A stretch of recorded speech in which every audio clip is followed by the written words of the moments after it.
అందరికి నమస్కారం. అందరూ ఎలా ఉన్నారు? సో ఈరోజు మనం విజయవాడ టెంపుల్కి వచ్చామండి. ఆంధ్రప్రదేశ్, ఇది విజయవాడ టెంపుల్. ఇక్కడ ఈరోజు దసరా ఉత్సవాలు జరుగుతున్నాయి అన్నమాట. ఇది లాస్ట్ ఇయర్ వీడియో అండి. నేను లాస్ట్ ఇయర్ నాకు టైం కుదరక ఇయర్ పెడుతున్నాను. సో విజయవాడ కొండ మీదకి వచ్చామంటే అమ్మవారి టెంపుల్ ఎలా ఉంటుందండి. ఇది మెయిన్ గాలిగోపురం అనమాట.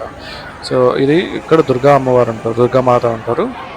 ఇది గాలిగోపురం అంటే ఎంట్రన్స్లో ఉన్న గాలిగోపురం ఇది.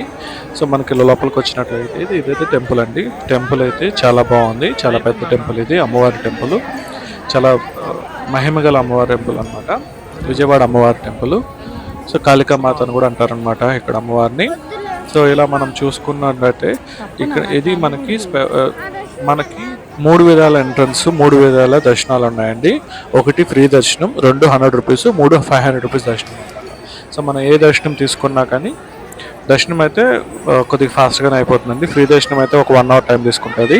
100 రూపీస్ 500 రూపీస్ దర్శనం అయితే కొద్దిగా తొందరగానే అయిపోద్దండి. సో ఇదండి విజయవాడ అమ్మవారి టెంపుల్ వీడియో.